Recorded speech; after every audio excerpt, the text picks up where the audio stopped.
Thank you. Welcome to the regular business meeting for the District of Squamish for Tuesday, September 16th. Holland Squallen, Quis Tuktamuk, to Squamish Oakmail.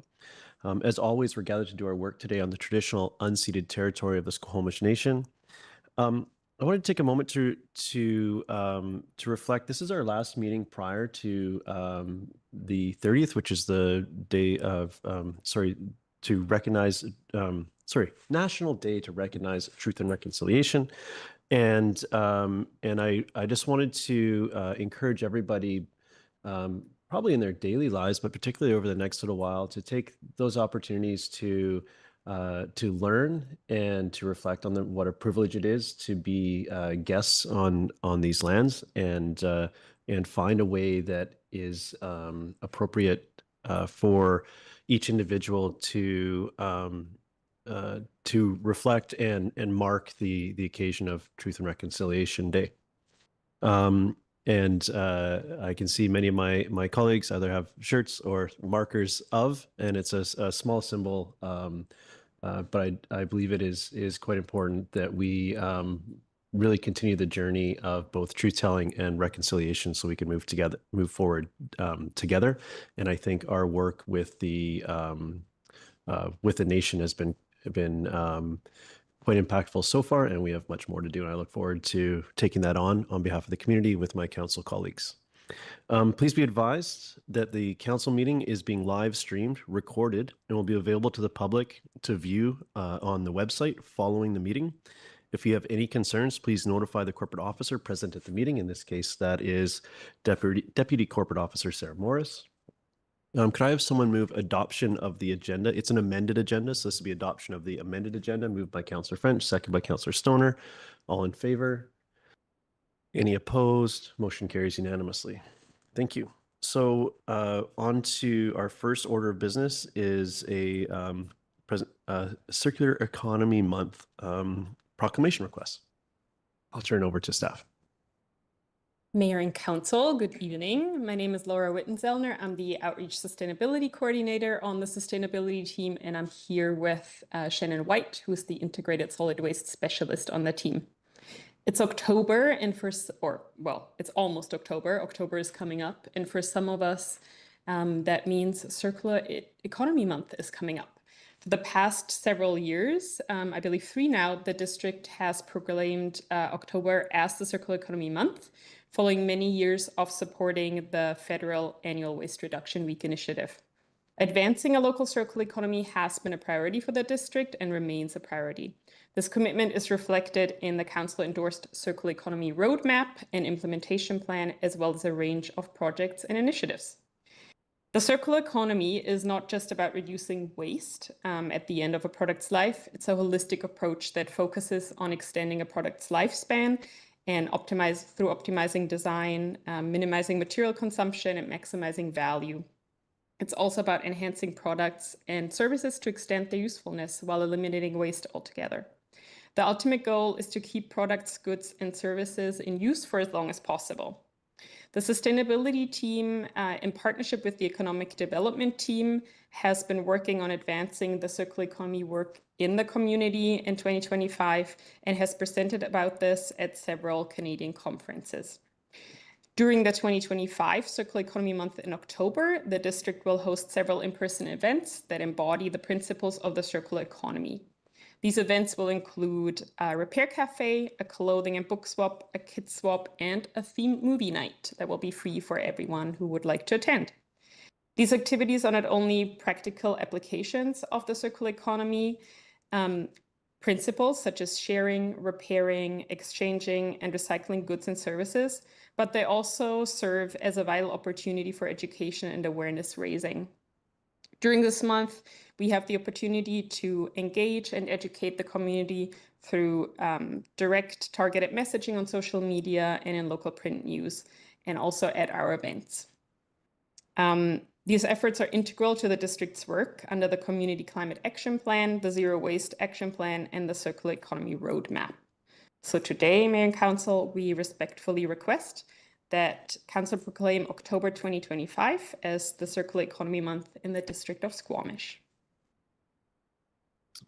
Thank you for that.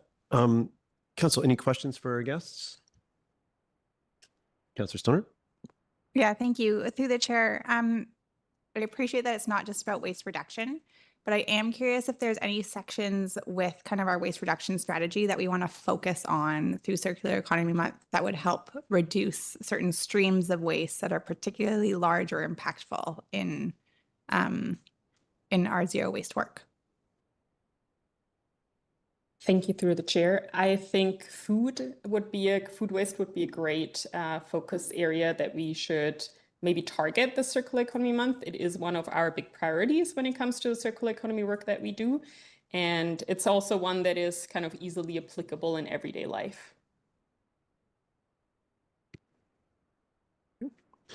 Other questions? And we do have the proclamation request before us as well. You're going to move. I'll second. Would you like to speak to it? Yes, happy to move the proclamation for another year in the row. One of my favorite months of the year is celebrating Circular Economy Month because there's just so much opportunity in the things that we otherwise see as waste. And so I hope that we get support from council colleagues in supporting October as Circular Economy Month. And if we do, I would also like to challenge my council colleagues. We have done different forms of this over the years in terms of challenging each other for reducing waste or being innovative in how we upcycle some of our things. But hearing from staff around a focus on food waste, I suggest that we pick a Tuesday in October where we have a potluck of things that you have found in your fridge and you bring some sort of innovation of one of your fridge items to our potluck on a council Tuesday. Wow, there's a lot wrapped up in that piece, but I'll go around the room. Any other comments on this? I will accept the challenge, but go ahead, Councillor Greenlaw. Yeah, it's one of my favorite months too. I just love circular economy. I think I just think it's something that everybody needs to adopt moving forward. So always happy to see this work, and challenge accepted. Councillor French. Hopefully I don't end up bringing anything that's pre-penicillin, but challenge accepted, and I fully support Circular Economy Month. Thank you. Any other comments on this? Happy to support. I think circular economy, makes so much sense when you dig into it. And for folks that haven't had really exposure to the concept, this is what happened in your perhaps your grandparents' time or before, around repairing and extending life and finding all the uses for the things that you've purchased throughout your day-to-day, and it leads to advancing one of the best ways, I think, to advance many of our goals around climate goals, waste diversion goals, all those things that are bundled up. So happy to see this provide some more visibility to what that is and what it could be, and also accept the challenge for the put forward by Councillor Stoner. So that'll be a fun one. We'll see how that works out. So with that, I'll call the question. All in favor? Motion carries unanimously. Thank you so much for this. We'll keep you posted on the potluck. Next up, we have another proclamation request. This is for Squamish Rivers Day, and I believe we have. We do. Come on up. There you go. I will turn it over to you. You've got 5 minutes to address council. Thank you very much, Mayor and Council. We're delighted to be here today to once again ask that the District of Squamish proclaim Squamish Rivers Day. And I have with me our new employee, where is she? Becca Gray, who has joined us as our restoration technician. We also have Aaron Galloway from the Sea to Sky Invasive Species Council, who are also running a Rivers Day.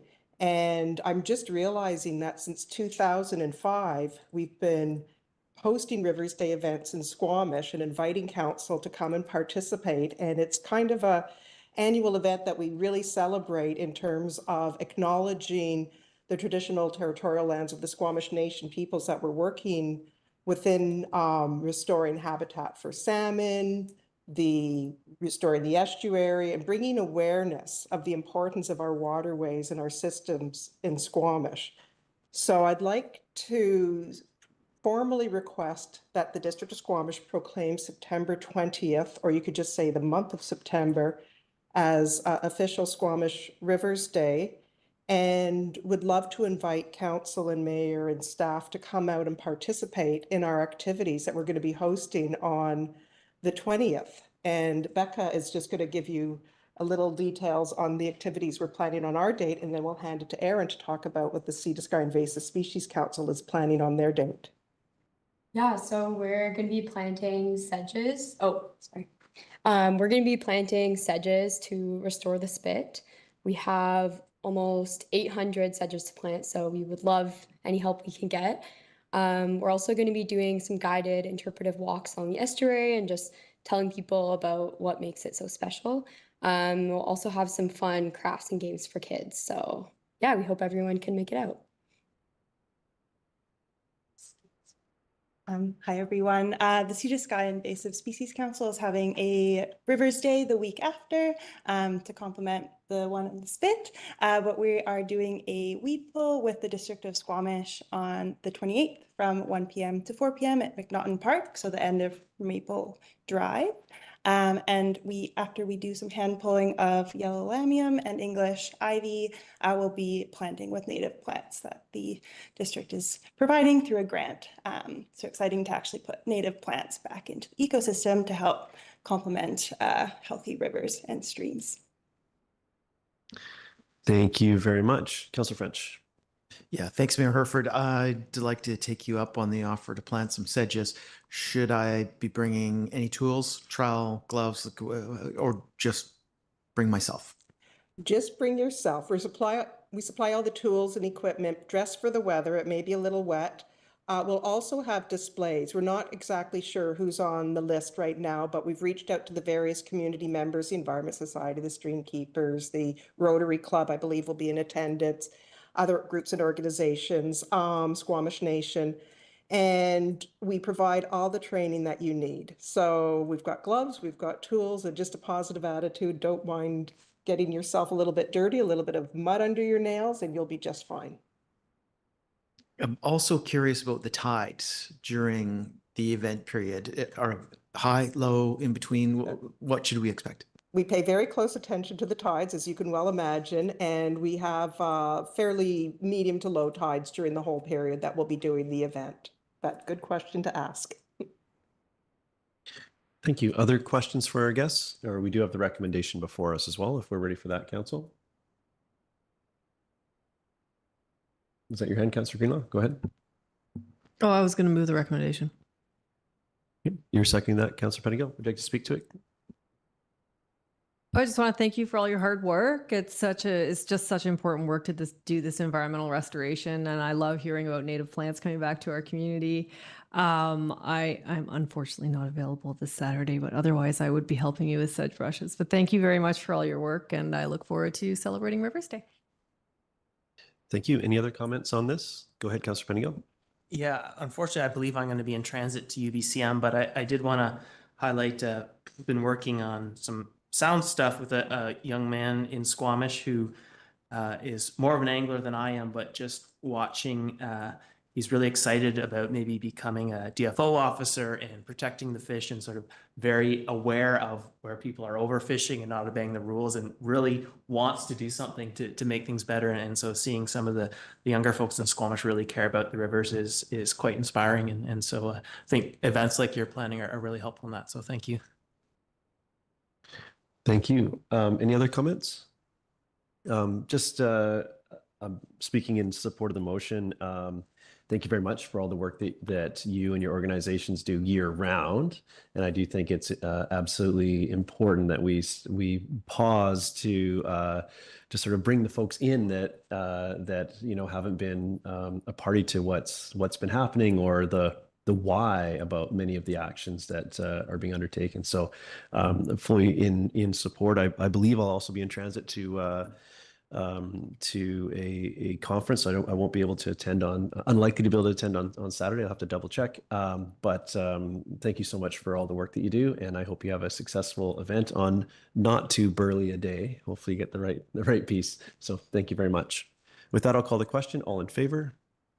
Motion carries unanimously. Thank you so much. Thank you very much. Happy Rivers Day in advance. Okay, so the next order of business is unscheduled public attendance. This is where if any individual has a matter that is emergent in nature and needs, which means since the agenda was published and needs to be before council before the next scheduled meeting, this would be your opportunity to address council. If there is anybody, I'll go through the process to do that. Seeing no one, I'll move on to item 5.1, which is the Development Variance Permit, DVP 00032 for 1085 Northridge Drive. Councilor Greenlaw. I'd like to declare a conflict. Sure. Could you state the nature of your conflict for the record, and then we'll... Proximity of the property to my own. Thank you very much. You're welcome to go hang in my office if you want, and we can come find you when you're done, or the side room. Okay.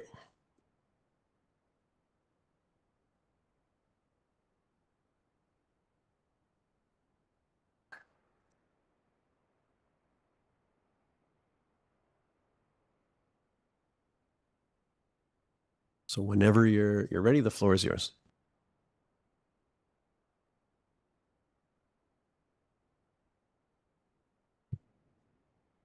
Thank you, Mayor. Good evening, Mayor and Council. My name is Brian Daly, planner with Community Development. I'm here tonight to present Development Variance Permit number 32, which is requesting a reduction to the front setback to allow for the construction of a detached garage. Subject property is located at 1085 Northridge Drive in the Hospital Hill neighborhood. The lot is located at the end of a cul-de-sac and is adjacent to Smoke Bluffs Park. DVP 32 requests a variance to reduce the front setback in the R1 zone from 3 meters to 2 meters to facilitate the construction of an attached garage that is long enough to meet the minimum required parking stall length in the zoning bylaw and also accommodate the length of a vehicle. The zoning bylaw requires a minimum length of 5.8 meters for a parking space with a 90-degree parking angle. The existing home is located 8.23 meters from the front lot line. The required front setback in the R1 zone is 3 meters, which leaves only 5.23 meters for a garage. The variance request would allow for a garage that has sufficient interior dimensions to meet the minimum parking stall length, accommodate the length of most vehicles, and accommodate the required thickness of the garage walls, as well as space for people to maneuver around the vehicle while it is parked in the garage. It should be noted that this variance request exceeds the delegated DVP criteria by 0.25 meters. The delegated DVP criteria considers a setback variance that does not reduce the required setback by more than 25% minor. For a 3-meter front setback, a variance of 0.75 meters would meet the delegation criteria. Given the property is located at the end of a cul-de-sac and does not have any other opportunities for vehicle access, staff recommend approval of the requested variance. Legislative and district processes for engagement were followed for this application. A development sign was installed on the property and the project was posted to the online development showcase. Variance notification was delivered to adjacent properties within 100 meters of the subject property. No comments or requests for a public information meeting were received. With that, staff are recommending that council approve DVP number 32. That concludes my presentation. I'm happy to take questions. Thank you. Council, questions? Councilor Pettingill. Just trying to understand the diagrams. As I look, even without the garage, there's barely enough to meet the front setback. And so can you just clarify what setback is proposed to be left once the garage is constructed? Through the mayor, 2 meters.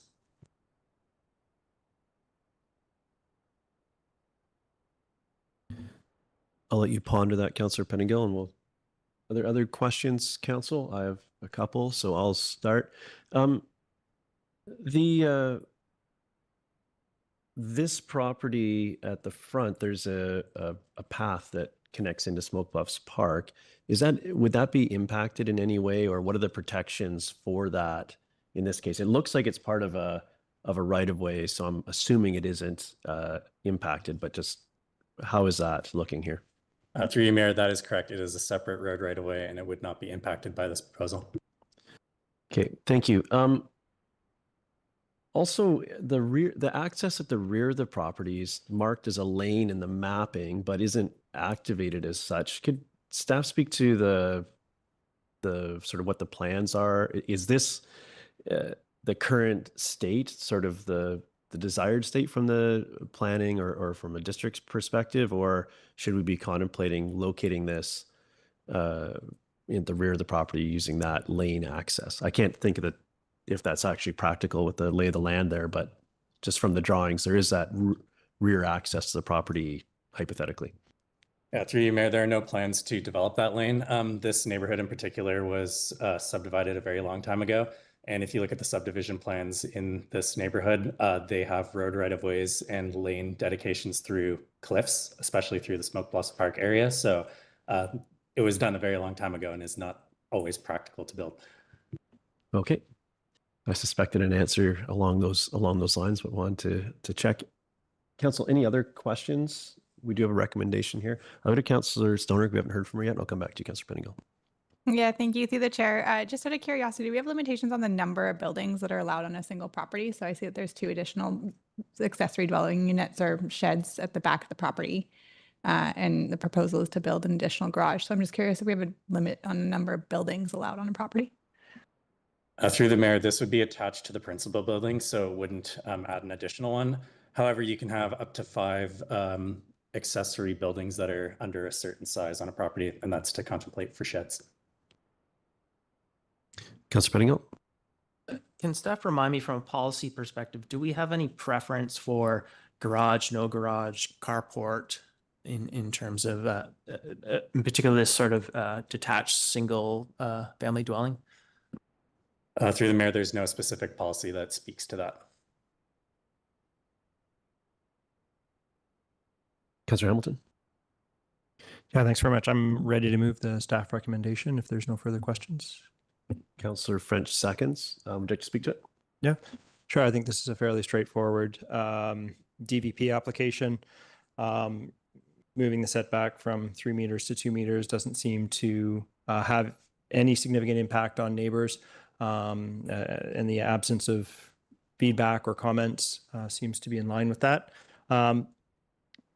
My only hesitation on this DVP is something I've been thinking about a little bit recently, which is when we approve a variance, should we be just approving a change to a bylaw? Because if this is acceptable here, should it not be acceptable everywhere? I'm not going to, this is not the right point to push that forward, because I think this property is unique because it's tucked away right beside a green space. But that's one thing I've been reflecting on, is when we do approve variances, either development variances or development variance permits, what is it that's stopping us from changing the bylaw completely? Anyways, with that, I'll speak in favor of this DVP.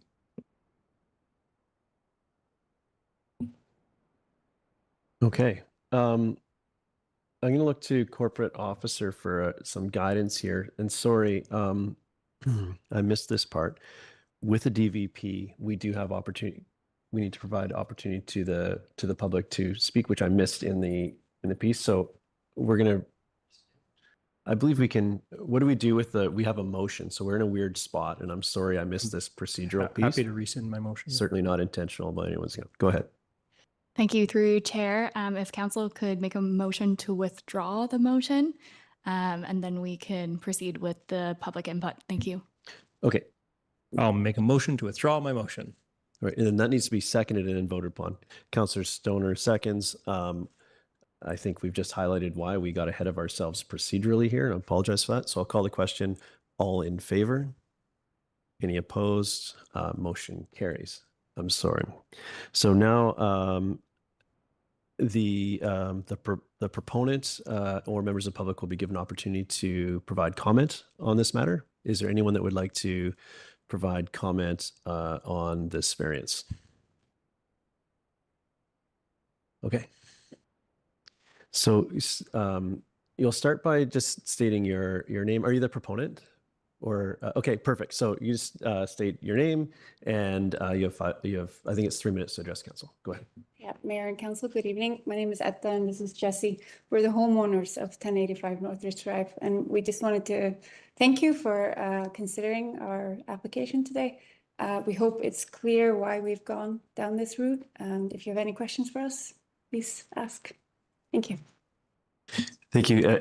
Our structured format doesn't provide us really the opportunity to get into a discussion, but thank you very much for coming out tonight. Is there anyone else that wishes to address council? Seeing none, I will go to back to Councillor Hamilton. Go ahead. I'd like to move the staff recommendation. Seconded by Councillor French. Thank you. Now we'll go around. You already spoke. Nope. Any other comments on this piece? Go ahead. Yeah, I too will be supporting the motion on the floor. Like my council colleague said, I think that this is a reasonable and rational and fair request to be making, and it was well justified. Appreciate staff's insight on the thin line that we're crossing in terms of not quite meeting the threshold of delegated authority. And to my council colleague's point of where variances do occur, the reality is we can't, our procedures and our regulatory bylaws can't always capture every single situation. And so that is why there is a process to apply for a variance, and we end up in scenarios like this. We've done our best to be able to delegate as much as possible to staff so that we can make it a streamlined process. And we also need to draw lines on where delegated authority is, and sometimes they fall out of that process and we end up here. And so, but I do think that this is a fair and reasonable request. I'm happy to support it. Thank you. Thank you. Yeah, much the same, although I will reflect, I think, in reaction to a strata development from a few terms prior to ours, there was a real apprehension about, I guess, I don't know if apron is the right word, but sort of either a full car length or no car length. And that's what we've done. I can't remember if it's in LDAs or so on, or if it's so this may be actually a piece where we do want to go to our bylaws more generally. If we're comfortable with sort of 1 meter between the road and a garage and so on, maybe this does warrant in the future a broader change in discussion. But setting that aside, in this case, I think for the reasons presented by staff, my colleagues, this makes sense. Thank you. Seeing no other hands for comment, I'll venture some of my own. Speaking in support of the motion, this feels, I appreciate the rationale for this, and it makes good sense for the specifics of the location. And a bit of a journey of discovery with these hypothetical laneways, and it looks like it has, on paper, it looks like it has road access on all 3 sides of the property, which we know it doesn't. So this is totally supportable. I will take the bait on waiting into when it's time to update bylaws versus do variances, and I'll just highlight that that as we contemplate these, if we're doing a lot of variances in any particular nature, then I know that there's a process that comes forward on a suggested edit to the overall zoning bylaws. So it's important we do these steps, and this might be the only spot where we need to vary it in this way. And that's maybe totally fine. But if we find ourselves in a position where we're getting tons of requests that are supported, then it is worth stepping back and contemplating what we do more broadly. But these types of land use regulations are incredibly challenging to roll out across the community, never mind across the province. So it is just reflecting on that as we do the work in this room. But I'm happy to support at this point. So with that, I'll call the question. All in favor? Motion carries unanimously. Can you see if you get Councillor Greenlaw back for the balance of the meeting?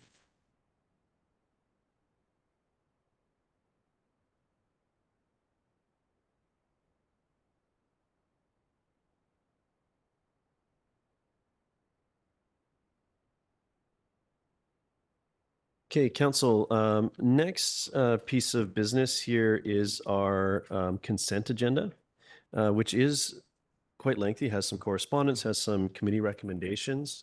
Is there anyone who'd like to pull anything from the consent agenda?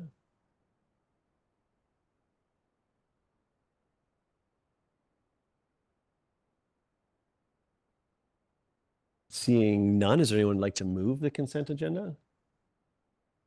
Councillor Stoney moving the consent agenda, second by Councillor Pettingill. All in favor? Motion carries unanimously. Thank you.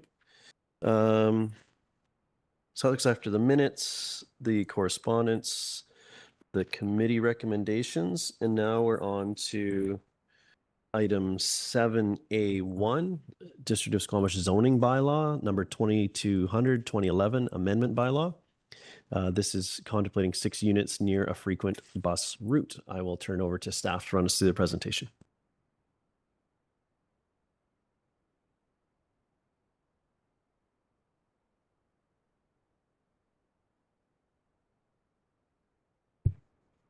Thank you, Mayor. Good evening again, Mayor and Council. My name is Brian Daly, planner with Community Development. I will now be presenting a revised version of the 6 units near a frequent bus route zoning bylaw update for consideration of first 3 readings.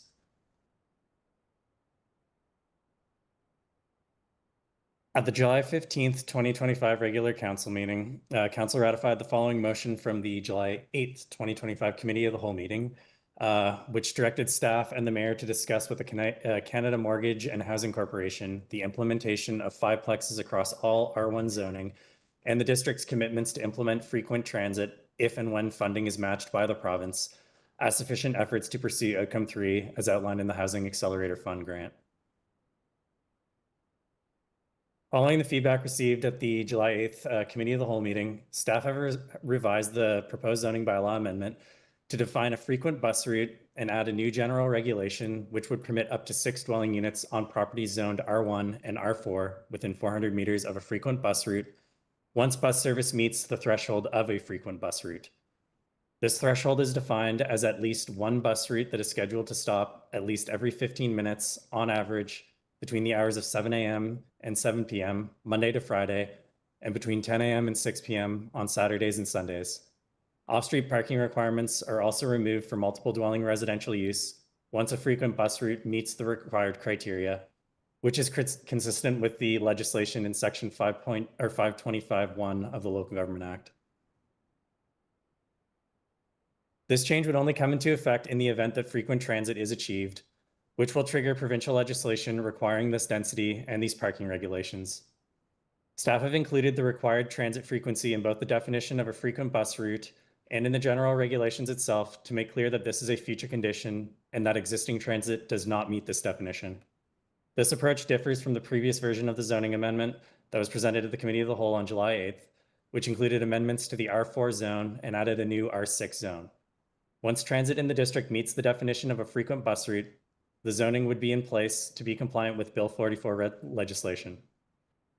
This amendment fulfills the CMHC Housing Accelerator Fund initiative to pursue as-of-right zoning to allow 6 plexes along the core transit network in the Squamish Housing Action Plan. Staff have engaged with CMHC staff following the July 15th meeting. Staff have received guidance that the current level of density and this approach is aligned with the district's Housing Accelerator Fund agreement. A project page has been posted to the district's website and Let's Talk Squamish engagement platform. Given the new proposed amendments would only allow 6 units on properties zoned R1 and R4 in a future condition where the definition of a frequent bus route is met, and therefore these changes would be legislatively required, staff revised the engagement plan to pause any further engagement on this amendment. So with that, staff are recommending first 3 readings for bylaw 3170. That concludes my presentation and I'm happy to take questions. Thank you. Council, questions?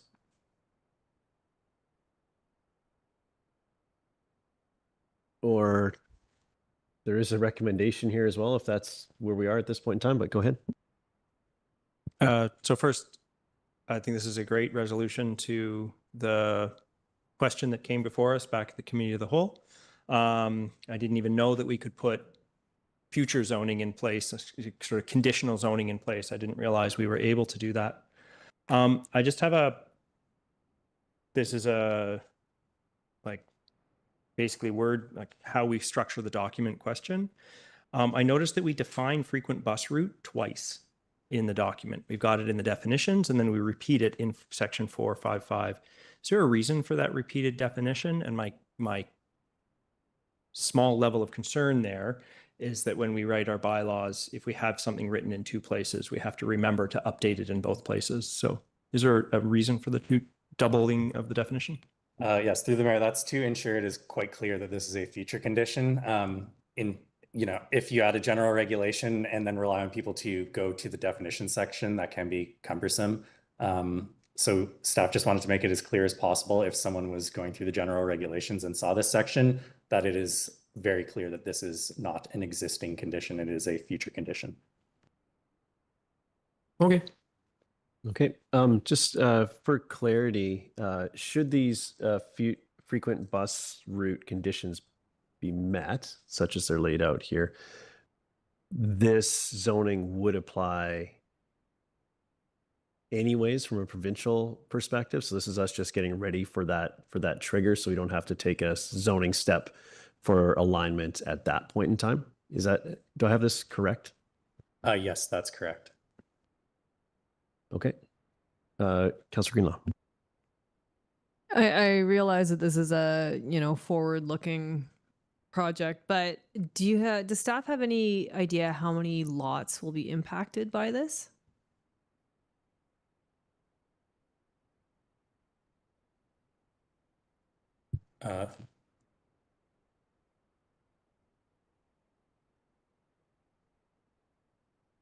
Sorry, just bear with me. I'll pull up a map.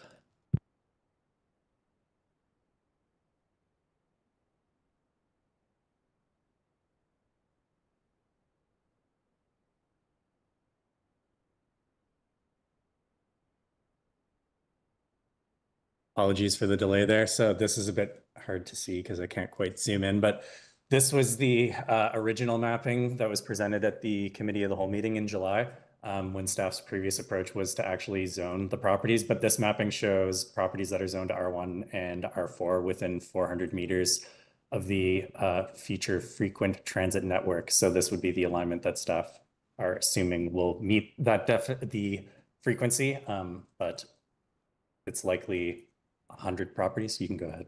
Right, yeah, through the mayor, I would just add that could change given how far out frequent transit is at this point in time. So I believe it would be in two phases. So anything that fell within that when frequent transit, if frequent transit does come, would be, but so it could change. This is ultimately right now what we would forecast. I will also add that this extended into the Highlands because at the time we were seeking council feedback on whether we should pursue that or not. So the area up in the Highlands probably wouldn't fall under the initial rollout. Thanks. Okay, and just I'll go to you, Councillor Pettingell. Just again for extra clarity, there is not one property or one bus route, either way that we want to score this, that meets this criteria at this point in time. This is 100% a future state. Correct. Thank you, Councillor Pettingell. And just for clarity, there are additional constraints like lot size and setbacks and other things which may sort of further. So it's not like every single property in those polygons. There's additional criteria which in practical terms may limit the ability to go to 6 per lot or? Yes, that's correct. Okay, I think we've sought and received some clarity. Councillor Stoner. If folks are done with their questions, I'm happy to move the staff recommendation. Okay, I think that's where we are. Is there a seconder for the motion? Second by Councillor Hamilton. Would you like to speak to it? Yeah, thank you. Through the chair, I'll be speaking in favor of the motion that is on the floor. And want to thank my council colleagues and staff for the previous discussion we had in July in depth about this. And I think that where we have come to is a really great resolution. So thanks for going back to our funder at CMHC to clarify the commitments that we made through our Housing Accelerator Fund and that this does achieve them. I think that is important because it ensures that we continue to get the multi-millions of dollars that we have hopefully will continue to get in terms of addressing some of our affordable housing, both policy work as well as building work. And this also, I think, is a gift to future councils in terms of bringing us into alignment of provincial legislation when frequent transit network does hopefully evolve in our community. But it is definitely a future state. And I think that was a big reflection of the conversation that we had in July, was that it's really important that we have the fundamental basic transit service to support the theory behind increasing densification along a frequent transit network. You need that frequent transit to be there in order to support that densification. And the parking variances that come with it and so forth. And so I think that this sets us up well. I think it sets us up well for advocacy conversations to the province to say that not only have we continued to put money in our budget for transit expansion, but we are also ready from a zoning perspective. As soon as they're ready to match our funding, we'll be happy to accept those buses on our roads. Thanks. Thank you for that. I'll go to the seconder. Yeah, thanks very much. I think that echo many of the comments of my council colleague. Transit-oriented development is a path forward so that we can increase let's say reduce the pressure on the housing stock in our community, increase the housing stock in our community, and make it more affordable for folks to live here. And I think the removal of the parking requirement, I think that's an important step for us as a community to move forward, accepting the idea that it can be a consumer choice to not park a car if it works for them. So thanks very much. Thank you, Councillor Pettingill. Yeah, happy to support this, and I'm glad to see where we landed. It's unfortunately not always possible for every aspect of growth to smoothly go at the exact same pace, and here though we had an opportunity to match the transit growth to the change in density, and I think it seems from the conversation we've had with BC Transit, our main obstacle to frequent transit is getting enough buses on the road and so on. It's not the lack of housing. And so putting a bunch of housing density without the transit in place really seemed to be at odds with a lot of the goals we have. So I'm glad we're, in this case, really aligning these two things. Thank you. Thank you. Other comments? Yep, go ahead, Councillor Greenlaw. Thanks. I won't be supporting the motion. I understand it's an exercise in futility, but my biggest concern is the elimination of off-street parking requirements, which I think could be really problematic in some of these neighborhoods, many of which are already experiencing parking discomfort. And 400 meters in Squamish is pretty far. That's quite a high benchmark. If we were to have frequent transit line, for instance, going down Westway, that would essentially mean that all of Valleycliff would be eligible to have 6 units on their property if they fit and they're within the setbacks and all the stuff, and have no off-street parking. And I just have a lot of concerns about that. Thanks. Thank you. Speaking in support of the motion, I think the sort of a lot of the legislation is coming from the province is, it's important that we do the work to respond to. And I think this is really ticking a box. And I'm happy that it can meet the requirement of the legislation in that future state and the requirement of the Housing Accelerator Fund work as well. So to me, this is good alignment and really is quite an aggressive baseline for a conversation in a future state where we have that frequent transit network. But I think this makes it supportable, and it was an opportunity. I'm glad we had the pause to be able to align the cart and the horse and not get out ahead of ourselves with advancing something along these lines in the absence of that transit service. So I'm happy with where we landed, and I'm happy to support. With that, Councillor Anderson, go ahead.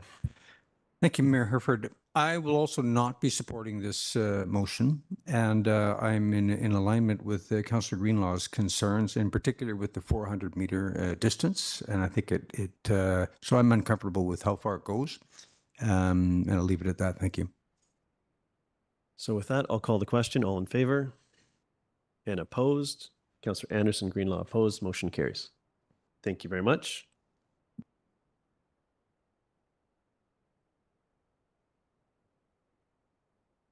Okay, so our next topic is the District of Squamish Fire Services Bylaw 2314-2014 regarding fireworks. I will invite the appropriate staff. We're a little ahead of schedule, so let's make sure that we're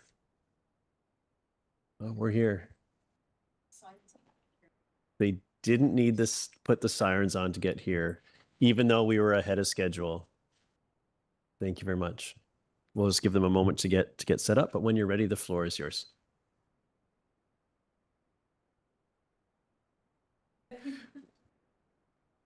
Would staff like 5 minutes to get situated and take the pressure off? Okay, so let's recess for 5 minutes and we'll reconvene, and we will be discussing fireworks.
All right, we are back. So I will turn it over to staff to run us through the presentation. Thank you for joining us.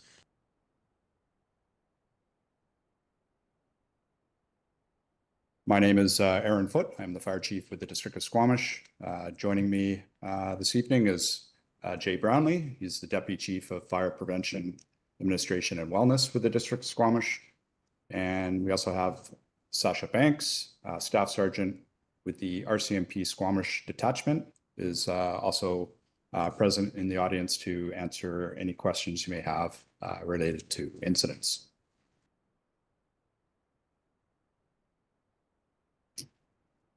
So we are before council this evening seeking first, second, and third readings of a fire services bylaw amendment to prohibit the use of consumer-grade fireworks within the district, and the amendment of the related bylaws to provide tools to enable enforcement of the bylaw.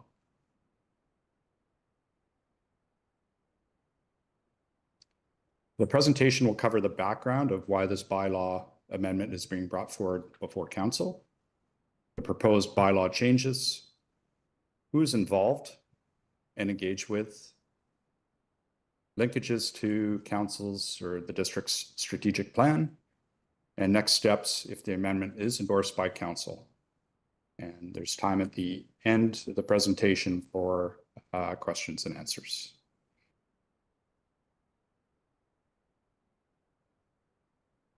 Just a bit of background, the district staff met with Squamish Nation's Commissioner of Public Safety regarding Squamish Nation's fireworks prohibition, where the Squamish Nation had similar public safety concerns on the use of consumer-grade fireworks on Nation lands. The Squamish Nation Council has provided a letter of support for the District of Squamish to also align with their bylaw amendment prohibiting the use of consumer-grade fireworks in their jurisdiction, which is also intermixed throughout Squamish's jurisdiction, as both boundaries are reserves are intermixed within the District of Squamish boundaries, is what I was getting at. District staff also met with the RCMP, bylaw services, and a school board or school district number 48 representative. There we gained insight on the challenges of consumer-grade fireworks on Halloween and the public safety risks they have encountered each year. For instance, on Halloween last year, first responders were also placed in harm's way, responding to incidents where large crowds were discharging fireworks at them. The discharge of fireworks in residential neighborhoods is extremely risky, as a typical residential lot has increased in density through infill developments, diminished spatial separation between homes, and development in the interface and wildfire-prone areas has contributed to the risks. The effects of climate change have increased the risks of interface fires, and coastal areas have seen elevated drought conditions with lower precipitation amounts year over year. Wildfire conditions are still present through September and October, which is substantially different than in years past. With these changes, the community special events display fireworks permitting would continue as it would before, which is a safer option to still provide the opportunity to celebrate special events with fireworks, but they have a stronger mechanism to ensure compliance to the Explosives Act and regulations. With that, there's training, certification requirements, insurance, event safety planning that are all required as part of those regulations.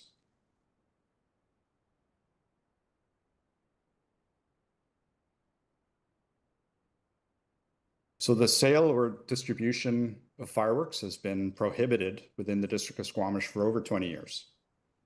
The amendments would add the use and possession of consumer fireworks to that prohibition. The proposed amendments to the Notice Enforcement Bylaw and the Municipal Ticket Information Bylaw would provide enforcement tools for peace officers to use as needed. The fees and charges bylaw is scheduled for a full update in October. Amendments to the Schedule 9 fees for special events fireworks permits would increase slightly, and consumer fireworks permits would be removed in those updates. This amendment would be before council at that time. The bylaw amendments would align and assist the Squamish Nation, ensuring public safety risks are mitigated in both jurisdictions as they intersect in many areas in Squamish.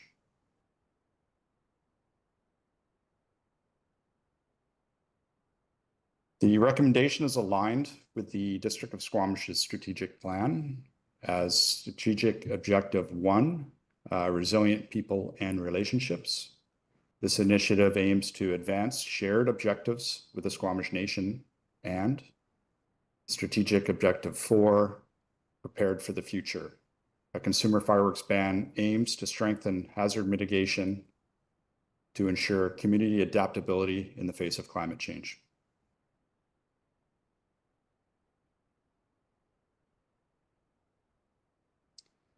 So next steps, if 3 readings are provided by council, the amendment bylaws will be added to the October 7th, 2025 regular business meeting for adoption. The online fireworks permitting portal would not be activated, and the communications plan would be utilized to advise the public of the fireworks prohibition in advance of October 31st. And as I've said, the fees and charges bylaw amendments would be included in the full district update at a subsequent council meeting. Thank you, and that concludes the presentation. We're happy to answer any questions you may have. Thank you for the presentation. Council, questions on this? Go ahead, Councillor Greenlaw. Thanks. Through the chair, we've had some feedback from members of the public who are concerned that the way that it's structured right now will allow basically younger individuals to responsibly enjoy fireworks, if possible, that there is a structure there, and that if we were to, remove that option, that perhaps the kids would get into more trouble. I was wondering what you would say to that messaging. Thank you for the question through the mayor. Fireworks, the prohibition and any bylaw amendments to look at fines, where the fine structure was already in place. The bylaw requires the permit holder to be 19 years of age currently. So youth under the age of 19 would not be permitted to have a permit in the first place. So the option to have a special events permit for the community is still there if a proponent came forward with the requirements of the permit to have a community event. Okay, thanks. Yeah, I didn't mean for the youth to actually be setting off fireworks, but just to have access to a responsible adult doing that, but versus going off on their own, because yeah. Anyways, yeah. Thank you. Councillor Anderson and then Councillor Stoner. Thank you. My question really does kind of follow along that of Councillor Greenlaw. I have a friend who is a licensed or has a valid fireworks supervisor certificate issued by Natural Resources Canada, and does get involved in neighborhood events and facilitating fireworks events. And we have heard, as Councillor Greenlaw has suggested, feedback from the public, including from the Kintyre Drive area, where some friends and acquaintances of mine who have over the years enjoyed a local neighborhood event. And so my question is, if we address the certificates required, public liability insurance, meet all requirements required in federal legislation, and providing a site and event safety plan, which to my knowledge, the events on Kintyre Drive do, and or my other friend, Mr. Stewart, who is has a valid certificate, is that a special event? That one that might be hosted in a neighbor, like a cul-de-sac off of Kintyre Drive? What is the definition of special event so that we can give comfort to folks like these who would wish to apply to host an event? Thank you for the question through the mayor. The events that you speak of currently are illegal as far as our bylaws go. The consumer fireworks permit is only for a residential property. And so any discharge of fireworks on the street is not currently permitted. I haven't received a fire safety plan for any special events since 2019 is the last commercial special event permit that we've issued for fireworks. Thank you, Mr. Foote. To clarify then, what venue would qualify as a special event, if you might elaborate on that? What does the venue have to look like, or its physical configuration to host an event, a special event? Thank you for the question through the mayor. There really isn't a lot of great venues in Squamish just due to the amount of development. There's not a lot of open land. The Brennan Park Fields would be really the only space large enough to hold a public event, short of having a barge in the offshore marina area. Thank you. Okay, Councillor Stoner, Hamilton, then Pettingill. Yeah, thank you. Through the chair. Mr. Chief Foote, you spoke in your presentation about the sale and purchase having been prohibited for 20 years, according to our bylaws. And the report to council speaks to some of the challenges that we've had in terms of the limited enforcement mechanisms that exist. And so I'm just wondering if you can explain how the prohibition on possession of fireworks and the proposed amendments are expected to improve adherence to our bylaws, given that it doesn't actually provide more necessarily enforcement mechanisms per se. It's still bylaw RCMP and fire who are out there on the day-to-day. And so I'm just curious, how does this increase actual adherence to our bylaws or make your job easier in terms of enforcement? Thank you for the question through the mayor.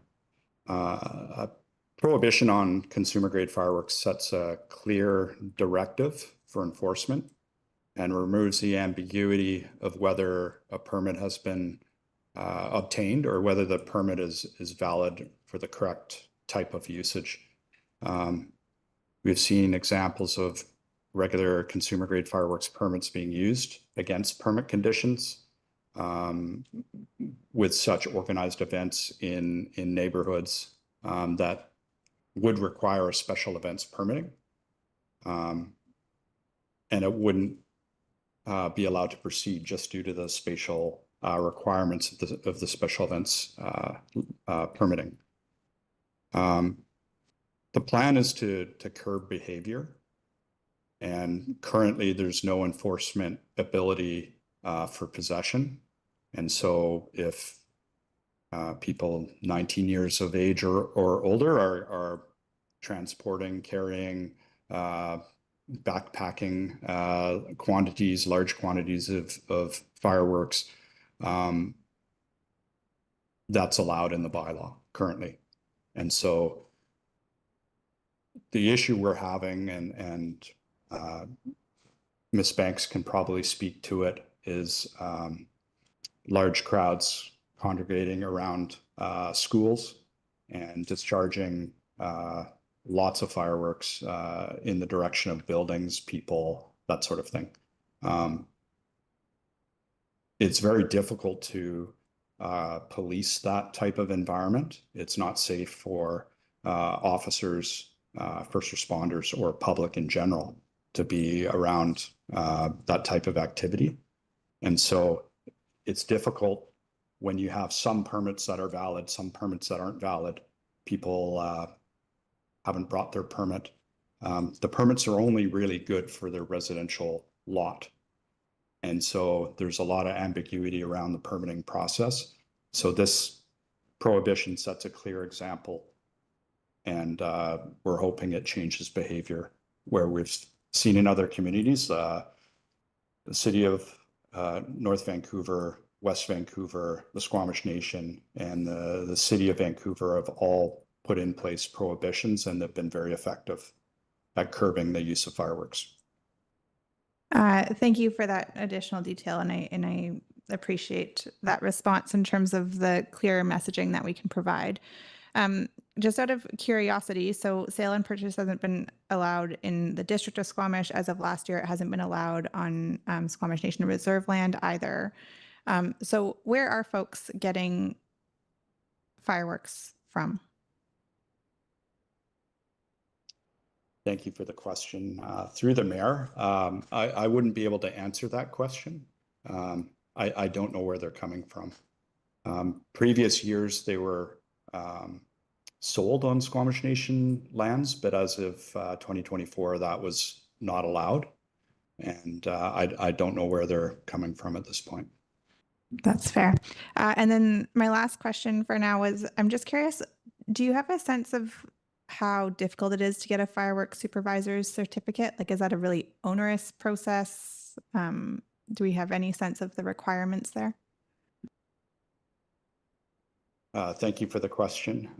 Through the mayor, I do not know the procedures for that, but basically there's training requirements for that, and it's based off of safety of discharging. So it's more of a professional certification. The grade of fireworks that would be allowed to be used is for public display. So they're larger in volume and size, and that's why the control zones and safety plans are part of that requirement to discharge them. Thank you. I have Councillor Hamilton, then Pettingill. Thanks very much. You mentioned a few other districts or a few other areas that don't allow the possession or discharge. Can you remind me what those are?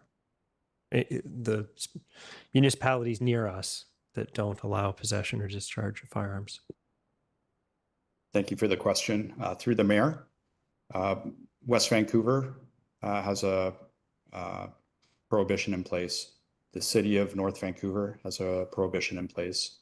The Squamish Nation and the City of Vancouver is probably the largest example that has a fireworks ban in place for consumer grade fireworks. Thanks. I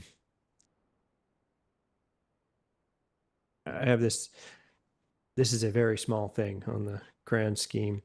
Does it mean that it's not legal to carry fireworks in your vehicle? For example, you were to say if it's legal in Lions Bay and legal in Whistler, can you get fireworks from Lions Bay to Whistler in your car, or is that considered possession if you carry fireworks in your car on Highway 99? I think I would leave through the mayor, I think I would leave that question for Sasha Banks, RCMP, to follow up on.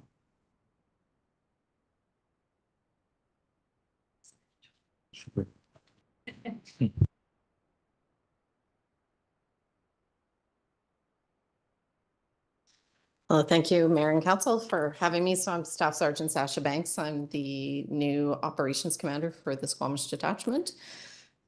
So thank you for the question. And through the Mayor, obviously, as you hit the jurisdiction of Squamish, you would then be in possession as the driver of that vehicle. You have a requirement to know the laws and the regulations.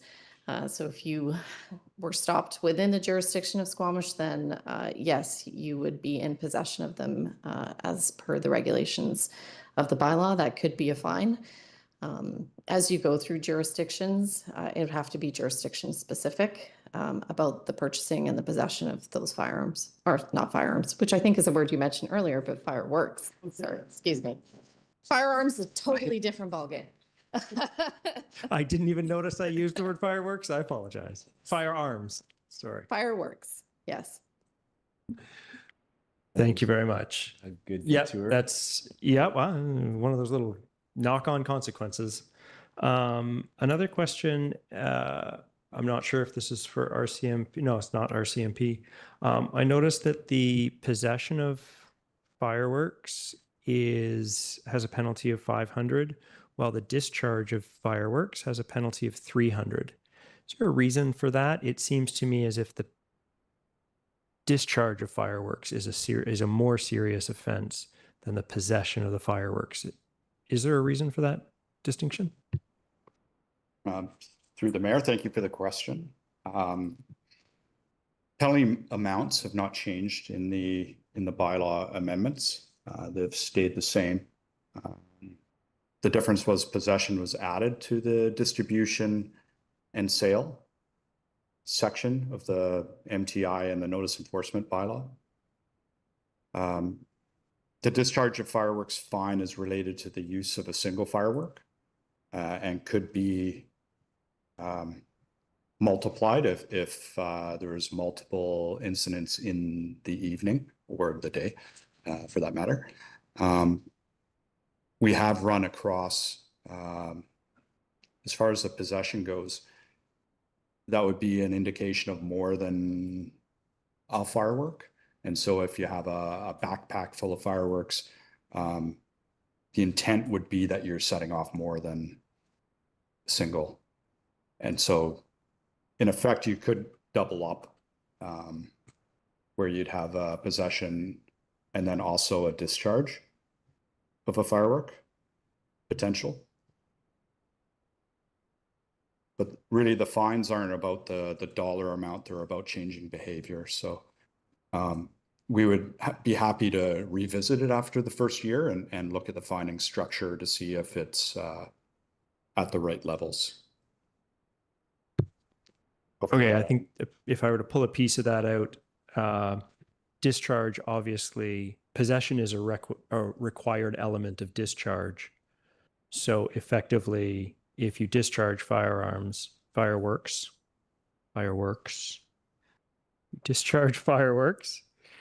you would get a $300 fine plus the $500 fine for possession. Obviously, that's at the discretion of the officer, but yeah, okay. Thanks. Thank you. Councillor Penigo.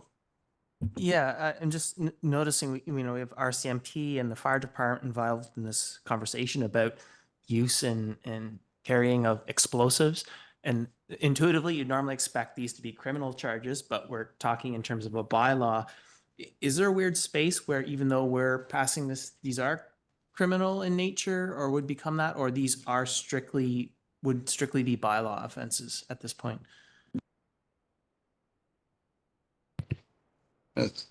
Through the mayor, thank you for the question. There's definitely differences between explosives and fireworks as far as the one deflagrates and one explodes. And so there's different explosive potential in them. So yes, the carrying explosives would be, it's not banned through bylaw, but it's not permitted through law unless you're licensed and meet a whole bunch of restrictions. But everything we're talking about here is strictly, but like there's nothing here that's dipping into criminal because of something we might pass today. So we're not making possession of fireworks, it's somehow a criminal offense. It's just sort of a weird space for me, this particular topic of like, it seems like more than just a bylaw offense in some ways. But I take it, no, this is strictly bylaw offenses we're talking about at this point. Nothing criminal in terms of fireworks here. Through the mayor, thank you for the question. Fireworks are not, provincially, they are not banned. So you can possess them outside of the District of Squamish boundaries. If this amendment is adopted, you could still possess them in other areas. It's not a criminal offense, as long as you're not in an area that's regulated by a bylaw that does prohibit it. Hopefully that answered it. And I'm sure there's a way to use one of these things to have it be considered a weapon and then go further. But I think we're getting into speculation around this. So I'll go to Councillor French next. Thanks, Mayor Herford. If in fact this does go ahead tonight, I'm thinking ahead to Halloween and the enforcement strategy for that particular night. So if this is a go, could you talk a little bit about what strategy you have for Halloween night? Are you thinking treat it purely as an education opportunity about the new bylaw, or are we going to go zero tolerance all the way? And anybody that happens to be caught violating the bylaw can expect big fines?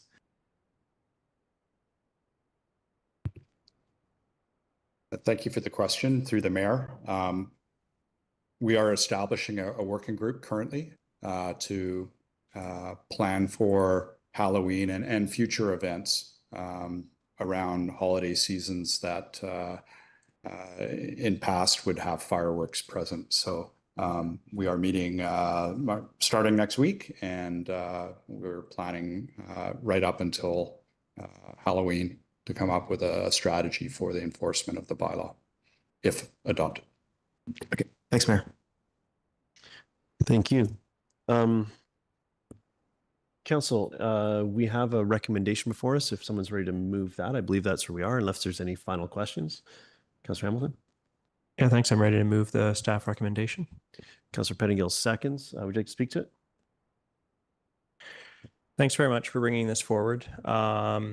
This is a recommendation that is a bylaw that's, in my mind, it's a shame that we need to enforce this, because I think there are examples of responsible use of consumer grade fireworks. But by opening that door and allowing consumer grade fireworks at all, it makes the enforcement of irresponsible use considerably more difficult.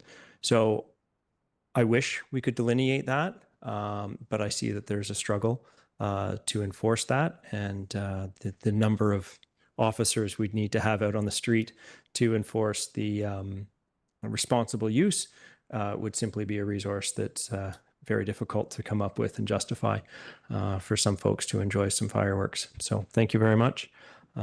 With that, I'll support the motion on the floor. Thank you. Councillor Pettingill, want to speak to it as a seconder? Yeah, thanks. Happy to support this. I think, there's a few things. I think it makes sense to align with our neighbors, and in particular to try and walk hand in hand with Squamish Nation, who have noticed some of the same challenges that we have heard about in our community. I think in speaking to many people, there are lots of people who enjoy fireworks, but there are many others for whom it's incredibly traumatic, especially if they have pets. And I hear, quite frankly, from a lot more people that these events are incredibly disruptive. And so I think that's one of the other things I'm trying to balance. There is an outlet for someone with the proper training and an appropriate spot to still continue to have fireworks, but I think thinking a little more about where and when and how makes sense. My colleague mentioned sort of responsible people. And I think one of the challenges we're trying to grapple with, not just on this topic, but responsible people doing the same thing they did 20 years ago may have been fine. It's not today, because our fires burn so quickly and so easily.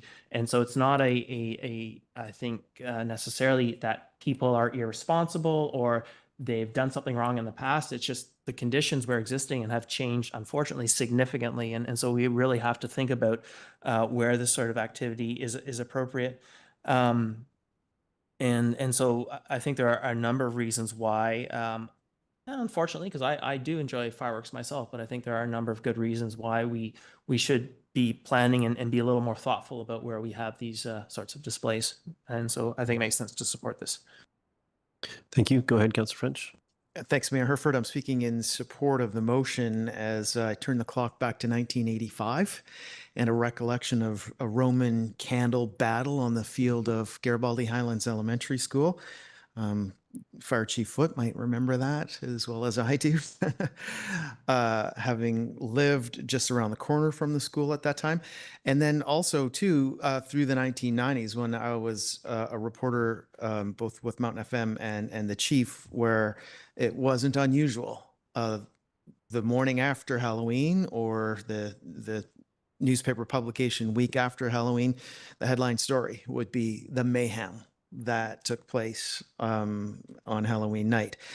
And this is all unfortunate for my former neighbors at the bottom of Jura, who have responsibly, for decades, had an excellent fireworks display that has been done with care and with caution. It's a bummer that those folks won't have that event every year. I think, though, the trade-off is that our pets will rest easier, and those humans who are who don't react well to fireworks will also rest easier, and we will be offering a break for the wildlife of our community as well when this is brought into place. Thank you. Councillor Greenlaw, then Stoner. Thanks, through the chair. Thanks for all the information this evening. It was really great to hear from you. I'm happy to support the motion on the floor, and we didn't discuss it much in the presentation or in the discussion, but one of my main concerns, as Councillor French and Councillor Pettengill have mentioned, is just how fireworks impact animals. And I'm thinking back to when we were talking about rezoning a property on Tantalus, and one of the neighbors was talking about how devastating loud noises are for horses. Well, they can actually die from them. So, you know, these are impacts, and I know the mayor has to go through quite some lengths to keep his dog calm when the fireworks are on. And I can only imagine that wildlife don't particularly enjoy our exuberant displays either. But, you know, happy to hear that this is hopefully a more manageable way of approaching fireworks and during firework holidays. And I too enjoy fireworks, but another thing that's changed since, you know, 1985, I've got so many visuals right now, but since 1985 is we also have much more density. So more people are impacted, in addition to climate change and the dangers of fires. And children with Roman candles just don't sound super compatible with that. So yeah, happy to support this motion. Thanks for all the work. Thank you. Councillor Stoner, go ahead. Yeah, thank you, through the chair. I will be supporting the motion on the floor. I don't know if you have to go all the way down the memory lane to 1985. I think last year's newspaper headlines after 2024 were probably very similar. So it's interesting that we have been dealing with this for a while. And our community has changed and evolved. And I do think I hear our community's disappointment likely in this, but I also think it's really important that we do take this step hand in hand with Squamish Nation and our neighbors to the south. It's interesting to think that the number of fireworks permits that have been issued likely actually don't adhere to the permits themselves, in terms of, if I think of the neighborhood displays that I have been fortunate to enjoy over the last few years, they are typically happening out on the street in the middle of a park or a local park, or at the end of a cul-de-sac. And really they were intended for the residential property, whoever actually got that permit out. And so that also just adds another layer as to why I think this is important, is that those fireworks displays, and unfortunately I do know of a number of scenarios where there were really close calls with lots of people gathered with just consumer level fireworks that could have ended really, really poorly if somebody was just a few inches to the left or a few inches to the right, and that just is not necessary. And so I think our consistent messaging across the board that we just don't allow the use of fireworks except in a special events permit with the right fireworks supervisor certificate. And I can hear already a number of volunteer organizations or really excited community members who might want to actually step up and help us deliver on some of those types of special events and make one or two fireworks events possible in our community for the whole community. And we can work on doing that, I think is probably a more appropriate way forward as our community grows and evolves over time. I think my outstanding hesitation with this is I don't know if it really helps address the concern around enforcement. I think we still have a gap there on how we can actually effectively do that. And I think that this is one step in terms of trying to curb behavior and have consistent messaging. But it's still a real challenge in actually the night of enforcement, and just how stretched our resources are especially on those big evenings. So I appreciate the insight onto the task force work that is happening amongst the different jurisdictions, and trying to be a little bit more prepared for this year. And hopefully that is a bit more successful, as well as this messaging that can go out both to community and hopefully through the high school and the middle school as well. So the youth are very aware that even if they're buying the fireworks online, they cannot be using them within the District of Squamish boundaries. Thanks. Thank you. Speaking in support of the motion, as apparently I've spoken about a few times around here enough that my council colleagues remember, I have I've had actually many dogs that have been really traumatized every time that there's fireworks, including my current pets. And I think that there's a wide number of reasons why this is supportable. We heard from Councillor French going back into the 80s, this being a challenge.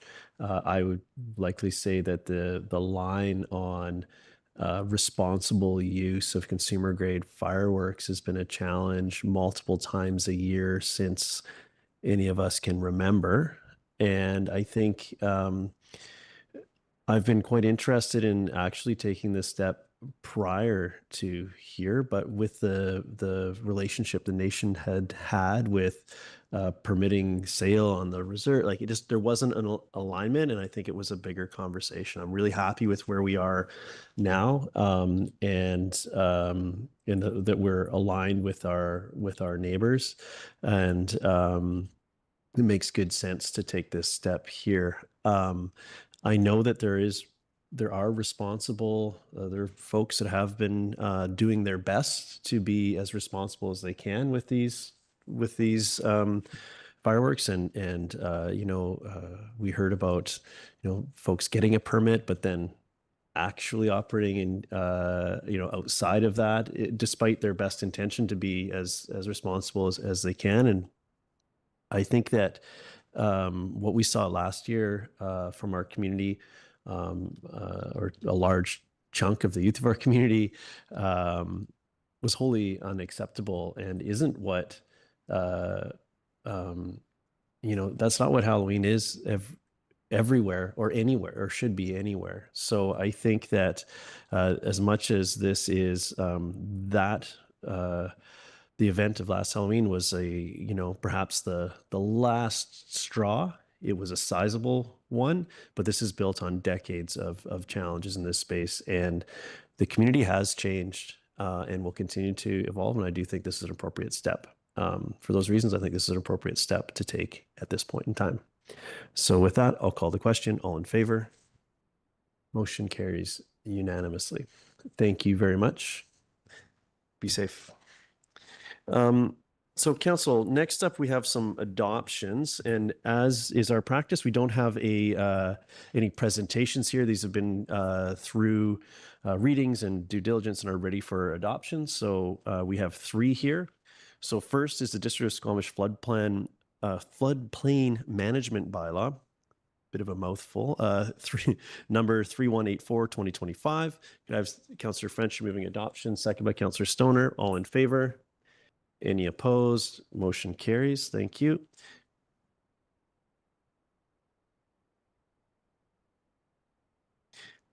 Okay, thank you. Next, we have the District of Squamish Board of Variance bylaw. This is bylaw number 2458/2016, amendment bylaw 3142/2025. Moved by Councillor Stoner, second by Councillor French. All in favor? Any opposed? Motion carries. Next, we have the District of Squamish zoning bylaw, number 2200/2011.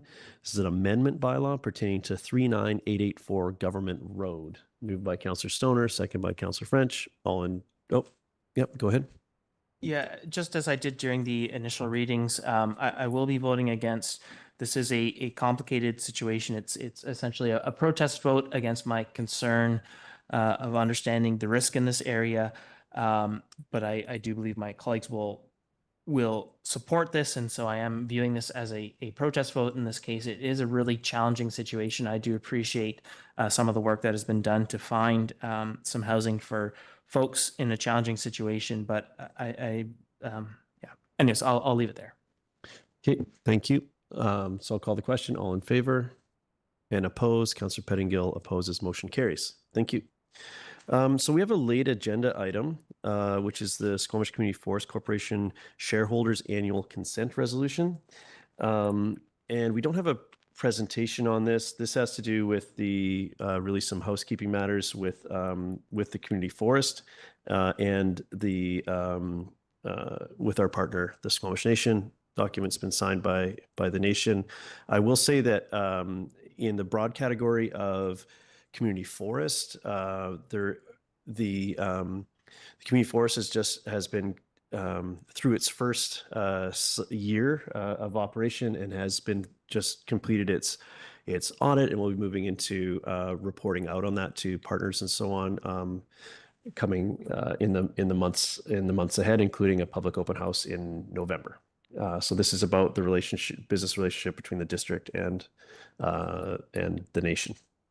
So if there's any questions, I'm for transparency, I'm also wear the hat of chair of the community forest, and Councillor Greenlaw is on the board there as well. So we could do our best to address some questions, but this isn't really about the community forest. It's about the entity that holds the community forest, which is a partnership, district and nation. Any questions amongst that? Councillor French moves, Councillor Stoner seconds, all in favor. Any opposed? Motion carries unanimously. Thank you. We did not have any correspondence action requested. We had nothing referred from the consent agenda. And no business arising from the minutes. Any notice of motion, council? Seeing none. Open question period. Clarification related to any agenda items. If anyone has any questions about anything we've discussed today, this would be your opportunity to ask them. Next, I'll go to council or staff announcements. Councillor Anderson. Thank you, Mayor Herford. If this may be the appropriate opportunity to highlight a couple of events that took place over the weekend. On Saturday evening, well over 200 people convened at the CN Roundhouse, some from quite far away, to celebrate a wood fiber reunion. The event featured an exhibit of photos covering over a century of wood fiber history and a display on Squamish Nation cultural geography of the area on that side of Howe Sound, as well as a unique display on the large Japanese community history at wood fiber. They were forcibly evacuated in 1942, a very large community of Japanese Canadians at wood fiber. So the tens of thousands of people literally have lived or worked at wood fiber, worked in the pulp mill or lived at the town site. 96 years the pulp mill operated, and the community was active until 1973, 60 years. So that was a lot of memories shared and old acquaintances renewed. And I'd like to read a paragraph from a write-up that was done a couple of years ago, in fact, at the last reunion. And this is an interesting fact to think about, because wood fiber was an isolated community and a strong community spirit and an element of cooperation there, of making do in an isolated location. And it says here, many of the former wood fiber resident employees now live in Squamish, and they have brought with them a background of community cooperation which helped Squamish earn a reputation as a progressive community interested in the welfare of its residents. When I think about it, that's so true. Many former wood fiber residents took part in building our recreation and social and cultural organizations around the community over the decades. Another event I attended just yesterday was the Squamish Hospital Foundation Golf Tournament, a fundraising event. And it was a special occasion for the Hospital Foundation and this event, as we were celebrating 30 years of the Hospital Foundation. And the Kindry family were there, 3 generations. So the event is, in fact, the Dr. Laverne Kindry Golf Tournament, Memorial Golf Tournament. Dr. Kindry passed, I believe, in about 2009. So there are 3 generations of the Kindry family, including all of the children of Norma and the late Laverne. And it was related that the background to the Hospital Foundation was an initiative of Dr. Kindry, and it came about in 1995 when the federal government was cutting back. They cut back not only famously on housing programs, but also on transfer payments for health care. And it was the initiative of Dr. Kindry in response that this foundation be established to compensate. So a good time again was had by all, and it was a very special occasion to be with the Kindry family for this special 30-year anniversary of the Hospital Foundation. Thank you. Thank you for that. Councillor French. Yeah, thanks, Mayor Herford. Saturday, September 6th, I was at the Brackendale Fall Fair and participated in the opening ceremony as the acting mayor on your behalf. It was an honor to take that on. And I was quite impressed by the attendance, particularly how many people arrived either by walking or cycling to the event. The bike parking area was busy and crowded. I also want to point out that many District of Squamish employees were there as either volunteers or fair visitors. And the district had a tent at the event with Councillors Pettingill, Hamilton, and Councillor Anderson. I think you spent some time there as well, available to answer questions about the recently signed Memorandum of Understanding. That was kind of our focus, although there are a lot of questions about other issues as well. And we chatted with many people who took us up on the opportunity to cover off whatever issues people were hoping to chat with us about. And also, Terry Fox Run was this past Sunday. I attended that, as I do almost every year. And again, on behalf of Mayor Herford, and was honored to speak for a bit before people set out on the course. The local organizers did a great job overall, and from what I understand, raised somewhere in the neighborhood of $50,000. And just so at the event, there was an announcement that they were sitting at 37,000. So a significant amount of money was raised that day and then in the days after the event to get us to 50,000 today. Thank you for that. Any other announcements, Councillor? Go ahead, Councillor Stoner. Yeah, thank you. Through the chair, just a few updates that might be of interest. Last Friday, Mayor Herford was there, and I was there wearing my hat of chair for the Sea to Sky Regional Hospital District, but VCH held their local governance liaison committee meeting, which they do about once a year. And just provide some updates. So this is folks represented from the Sea to Sky corridor as a whole, with representation from VCH as well, to provide kind of updates for health services across the corridor. Just a few highlights that were shared that I think the community would be interested to hear. On a really positive note, there has been a significant decrease in the number of injury and deaths related to the toxic overdose drug crisis across the province, but as well in particular Howe Sound. Currently for 2025, we're actually sitting at 0 reported deaths, which there's still time in the year, unfortunately, but also that is the lowest number we've seen on record since the height of 2021. And VCH are really chalking this up to a result of multiple factors. It's been a multi-pronged approach from increased outreach and services, as well as decreased toxicity of the drug supply that we're currently seeing. But this is really, really, I think, important and powerful news for our community, and definitely a reprieve that we know the most vulnerable in our community, as well as those who just the toxic drug response or crisis has been impacting everybody across our community. And so this is just really positive news. For the past 3 years, VCH has also been doing a public health survey called SPEAK, and they just finished their 3rd iteration of it, and it's population level survey on public health. And the really positive news coming out of that is that the sense of community belonging across the Sea to Sky communities was higher than on average for the rest of the VCH response areas. And just the way that they presented the data, I don't know if this is likely correlation, not causation, but the flag in the data is that our alcohol consumption rates are actually also significantly higher in Sea to Sky communities than the rest of VCH. And so something to flag in terms of our public health messaging. We have higher alcohol consumption rates. So that was the other important news that I think folks have been keeping an eye on. About a year ago, they announced the new CT scanner that was coming to Squamish General Hospital. The build out of that has been delayed, but they are expecting that that will be delivered in spring of 2026, which is well overdue for our community, as well as the mental health stabilization housing, which is expected to come online early in 2026 as well. So that will both be great investments for Squamish and mental health. Thanks. Thank you for that. I'll just add further to that as I review my notes from that meeting. There was also of interesting discussion, a reminder to limit your interaction with bats, which apparently there has been some need to remind the public that you probably don't want to touch bats should you come across them. So thank you for that, for the update there. I'll go to Councillor Pettingill next. Yeah, I just mentioned two things. One, Youth Council is sort of ramping up, and so September 24th, I think, is the deadline for applications.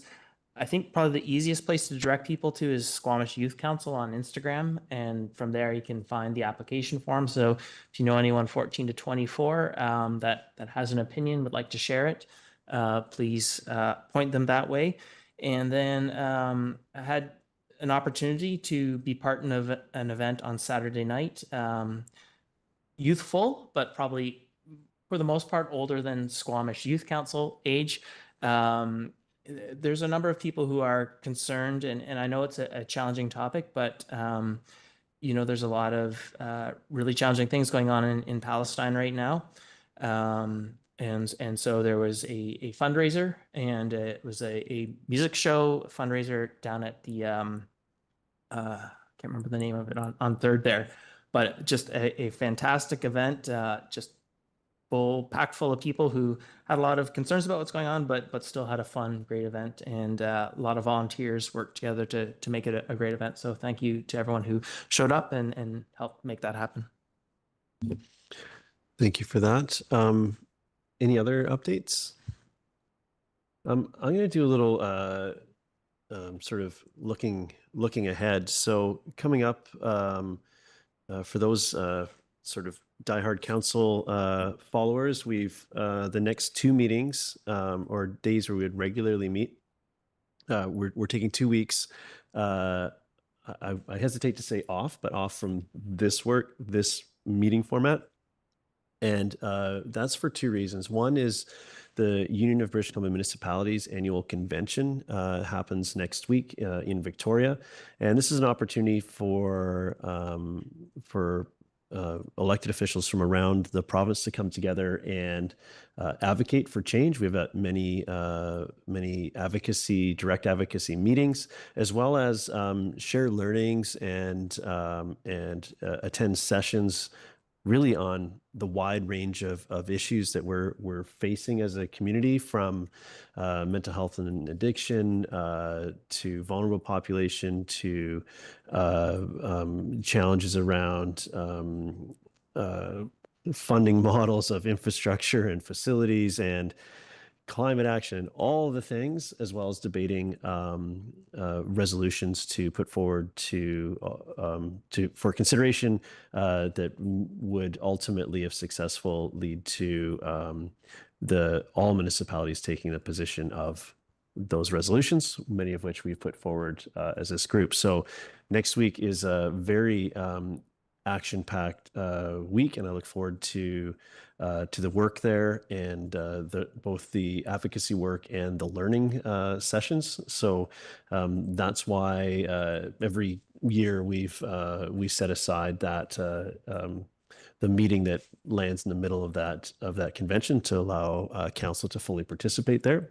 So that's where we'll be. The majority of council will be next week, and then of course on the following Tuesday, which we would generally we may consider meeting on, is National Day of Truth and Reconciliation. So we won't be meeting that day either, but I expect to see a large portion of the community and likely my council colleagues and myself attending the events of the day. I think that's the more the appropriate term there.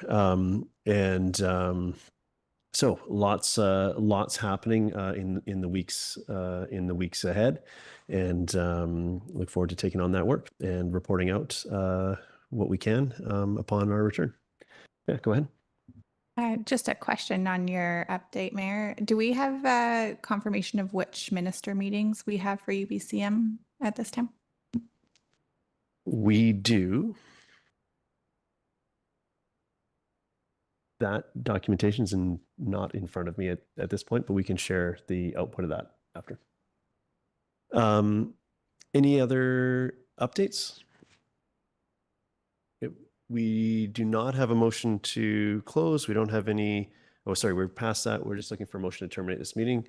Moved by Councillor Stoner, second by Councillor Hamilton. All in favor. Motion carries. And Council, you know that we've recessed a closed meeting to do this. To do our regular meeting, but unfortunately we didn't get through the entire agenda. So we will we'll take 20 minutes to reset the room, and then we'll reconvene our no. So we're going to take I think we need about 20 minutes. So we'll come back at quarter after just to make sure there's enough space for don't go far though. We'll try to get going before then if we can. Okay.